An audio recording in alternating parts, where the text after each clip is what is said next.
Lors d'une prestation d'analyse des risques en discutant d'un scénario d'extraction des données par injection SQL, le client me dit qu'il n'y a pas d'inquiétude là-dessus parce que la base de données est chiffrée. Or, on sait bien que dans ce scénario, les données seront déchiffrées avant d'être rendues à l'attaquant. Ceci est un exemple parmi tant d'autres où le chiffrement donne un faux sentiment de sécurité. Et c'est très dangereux car on finit par ne pas mettre les mesures qu'il faut en se fiant à tort au chiffrement pour assurer la confidentialité. Pour éviter cette situation, il est important de comprendre l'utilité du chiffrement en question.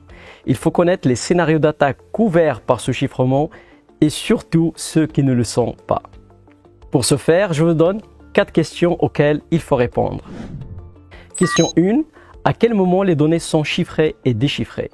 Pour un scénario d'attaque donné, il faut alors se poser la question si ce scénario donne accès aux données déjà en clair.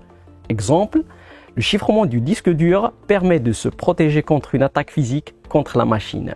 Mais il faut savoir que les données deviennent accessibles en clair si cette machine est démarrée et compromise par l'attaquant. Question 2. Sur quelle machine s'effectue le chiffrement? Il faut savoir qu'un attaquant ayant accès à cette machine peut accéder à la mémoire et récupérer les données en clair ou même la clé du chiffrement. Exemple, si l'administrateur est considéré comme source de risque, celui-ci pourra accéder aux données en clair. Si ce risque n'est pas acceptable, pensez alors à réaliser le chiffrement côté client sur l'ordinateur d'utilisateur habilité.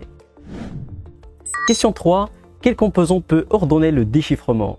Si ce composant est compromis, alors l'attaquant peut aussi déchiffrer. Et là, on retrouve l'exemple d'injection SQL de tout à l'heure. L'application attaquée ordonne le déchiffrement par la base de données, ce qui fait que les données sont récupérées en clair. Question 4.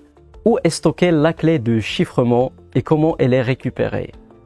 Pour un scénario d'attaque donné, vous devez savoir si l'attaquant peut accéder à la clé de chiffrement, ce qui donne lieu à une situation de porte fermée avec la clé sur la porte. Voilà, sans être exhaustif, je vous ai listé 4 éléments essentiels à considérer dans l'étude d'un mécanisme de chiffrement pour connaître son efficacité et identifier ses limites. Pensez-y surtout quand un fournisseur vous affirme qu'il chiffre vos données. Il faut aller plus en détail et poser à minima ces 4 questions. Une petite parenthèse concernant la série EBIOS-RM dans la pratique. Je précise juste que la série continue en parallèle et indépendamment de cette nouvelle série de Pensée Cyber. Et pour ceux parmi vous qui m'ont demandé quand viendra le prochain épisode, je vous rassure, elle est en cours de préparation. Pour ceux qui ne connaissent pas la série, je vous invite à jeter un coup d'œil au travers du lien en commentaire et aussi à vous abonner pour avoir les prochains épisodes. Merci pour votre attention et à bientôt dans une nouvelle Pensée Cyber.